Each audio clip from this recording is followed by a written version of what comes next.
இப்போ நம்ம வந்து அசட்லேருந்து லயபிலிட்டியை எப்படி கண்டுபிடிக்கணும் அப்படின்னா, அசட்டோடைய வேல்யூ கொடுத்துட்டாங்க அப்படின்னா பிரச்சனை இல்லை.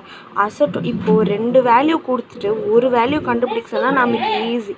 இதை நம்ம எப்படி கண்டுபிடிக்கிறது அப்படின்னா, அசட்டில் எவ்வளோ கொடுத்துருக்காங்க, 1 lakh கொடுத்துருக்காங்க. ப்ளஸ் கேபிட்டல் எவ்வளோ கொடுத்துருக்காங்க, 80,000 கொடுத்துருக்காங்க. இப்போ 1 lakh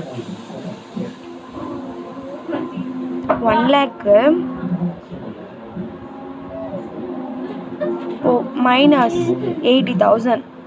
இப்போ இப்படி ஒரு சிம்பிள் போட்டுக்கோங்க. ஒரு சில சமயம்லாம் ஸ்டூடெண்ட்ஸில் என்ன பண்ணுவீங்க அப்படின்னா, இங்கே ப்ளஸ் போட்டுட்டு ஆன்சர் வரலேன்னு சொல்லிட்டு நீங்கள் அப்படி நிற்கக்கூடாது. அதனால ஃபஸ்ட்டு நீங்கள் இங்கே சிம்பிள் போட்டுக்கோங்க.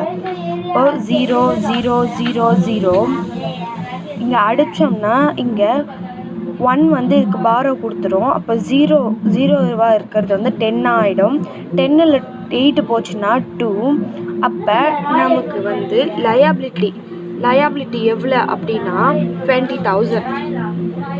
அதே மாதிரி இதில் நிறைய மெத்தட் இருக்குது. எப்படின்னா, அசட் கொடுத்துட்டு அசட்டும் லயபிலிட்டியும் கொடுத்துட்டு கேபிட்டல் கண்டுபிடிக்க சொல்லுவாங்க. அசட்டும் லயபிலிட்டியும் கொடுத்துட்டு கேபிட்டல் கண்டுபிடிக்க சொல்லுவாங்க. அது ஃபஸ்ட்டு மெத்தட். செகண்ட் மெத்தடு வந்து கேபிட்டலையும் லயபிலிட்டியும் கொடுத்துட்டு அசட்டை கண்டுபிடிக்க சொல்லுவாங்க. இது தேர்ட் மெத்தட். அசட்டையும் கேபிட்டலையும் கொடுத்துட்டு லயபிலிட்டி கண்டுபிடிக்க சொல்லுவாங்க. இந்த 3 மெத்தட் தான் இதில் இருக்கிறதே.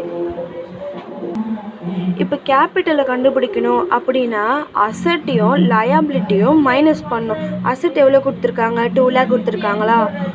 நெக்ஸ்ட்டு லயபிலிட்டி எவ்வளோ கொடுத்துருக்காங்க, 40,000 கொடுத்துருக்காங்க. இப்போ நம்ம இதை மைனஸ் பண்ண போகிறோம். 2 lakh மைனஸ் 40,000. 0 0 0 0. இப்போ 2 வந்து 1 ஆகிடும். இந்த 0க்கு இது பாரோ கொடுத்துரும். அப்போ 10ல் 4 போச்சுன்னா எவ்வளோ, 6. Balance 1 carry. இப்போ 1,60,000. அதுதான் என்ன வேல்யூ அப்படின்னா கேபிட்டல், அதாவது முதலீடு, கேபிட்டலோட வேல்யூ. இப்போ அசட்டை கண்டுபிடிக்க சொன்னாங்க அப்படின்னா கேபிட்டலையும் லயபிலிட்டியும் ப்ளஸ் பண்ணணும். ப்ளஸ் பண்ணால் we get the asset answer. இப்போது 1,60,000யும் 80,000யும் ஆட் பண்ணணும்.